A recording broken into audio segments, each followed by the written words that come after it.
अगर ancient Greek philosopher प्लेटो की writings में ह्यूमन कंडीशंस के बारे में इतनी सच्चाई ना छुपी होती तो उनका नाम दुनिया में सदियों पहले भुला दिया गया होता।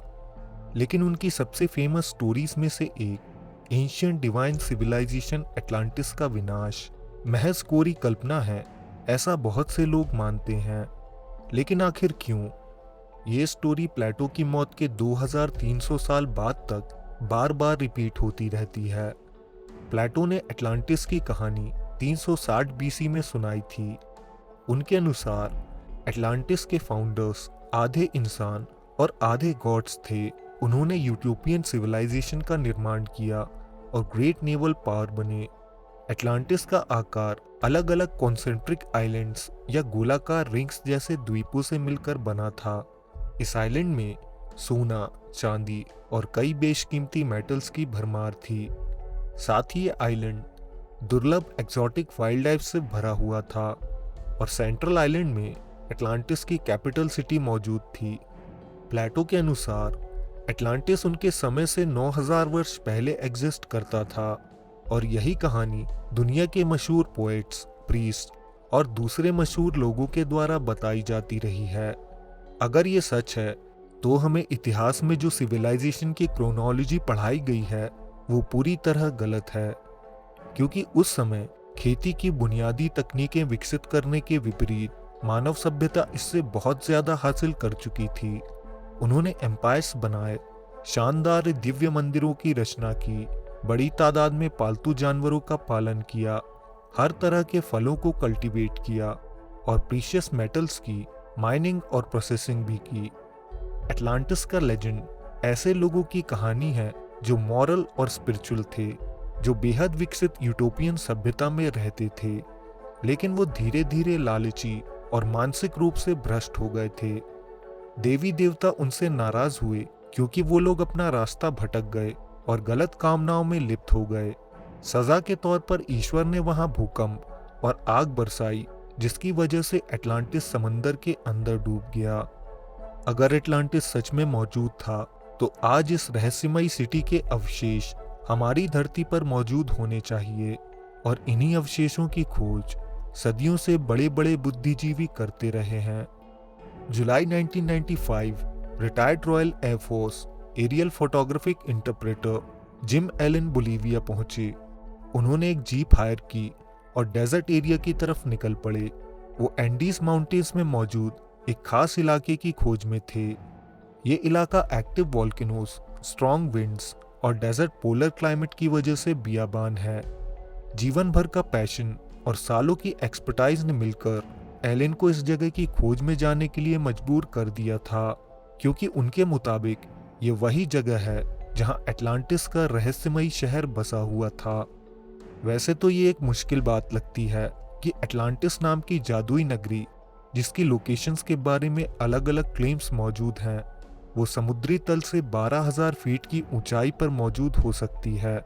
इसके बावजूद एलन ने सैटेलाइट इमेजरी और अपने ऑन ग्राउंड इन्वेस्टिगेशन की मदद से इस इलाके में मौजूद हिडन वाटर कैनाल्स और वाटरवे सिस्टम को अनकवर किया, जिन्होंने न केवल यहाँ एंशिएंट ह्यूमन सिविलाइजेशन होने का सबूत दिया, बल्कि शहर के बचे हुए ये अवशेष एटलांटिस के क्लासिकल डिस्क्रिप्शन से मैच करते हैं। एलन सिर्फ गैस वर्क नहीं कर रहे थे, बल्कि वो प्लेटो की राइटिंग्स को बेस बनाकर इन्वेस्टिगेट कर रहे थे। इसके अलावा एडगर केसी ने भी एटलांटिस की लोकेशन रिपोर्ट की थी।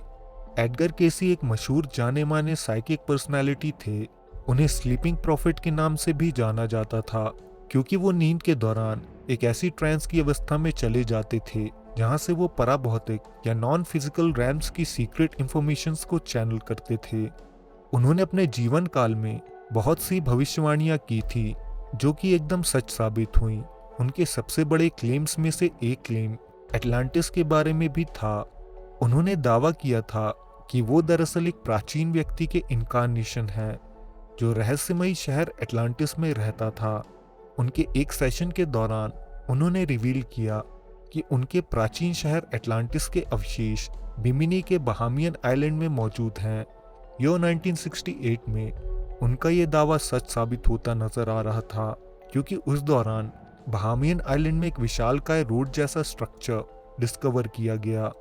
शुरुआत में लोगों की उम्मीदें बढ़ गईं कि शायद ये एटलांटिस का खोया हुआ शहर होगा, लेकिन जल्द ही साइंटिफिक कम्युनिटी ने इस खोज को डिस्प्रूव करने की कोशिश की।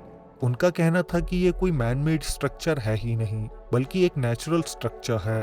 लेकिन बहुत से जाने माने साइंटिस्ट ऐसे भी थे जिन्हें इस स्ट्रक्चर में लॉस्ट सिटी की झलक दिखाई दे रही थी। इन्हीं में से एक व्यक्ति थे डॉक्टर जे मैनसन वैलेंटाइन, जिनके पास मल्टीपल डॉक्टरेट डिग्रीज थीं। उन्होंने इस संरचना को जांचने के बाद दावा किया कि इस रोड में मौजूद रॉक्स आसपास मौजूद बीट रॉक से अलग हैं। ये रोड के ब्लॉक्स हार्ड रॉक से बने हैं, जिन्हें किसी ठोस चीज से मारने पर रिंगिंग साउंड आता है। इसके अलावा इनके कोने एकदम स्ट्रेट थे।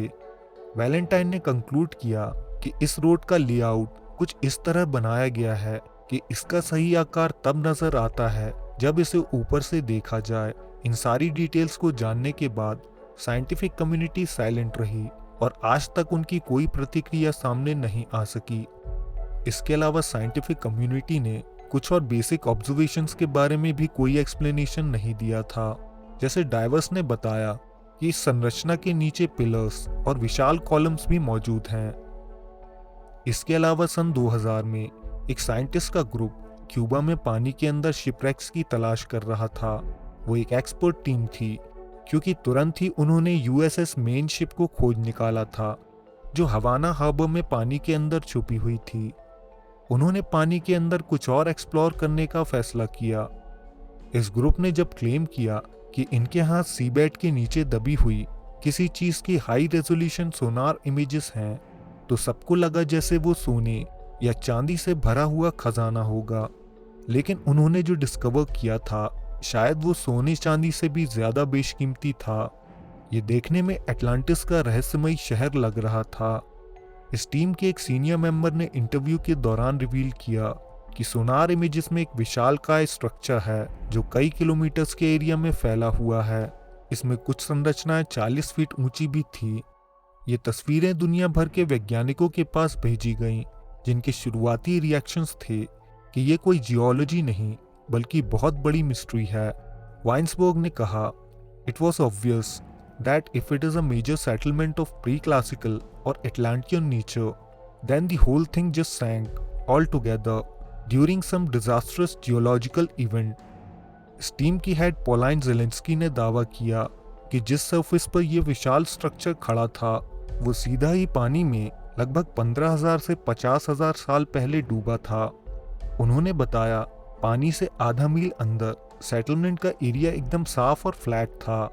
इनका डिस्क्रिप्शन क्रिटेशियस के डिस्क्रिप्शन से मेल खाता था, जो उन्होंने सिटी ऑफ एटलांटिस के बारे में लिखा था कि एटलांटिस एक फ्लैट और रेक्टेंगुलर सरफेस पर बसा हुआ था।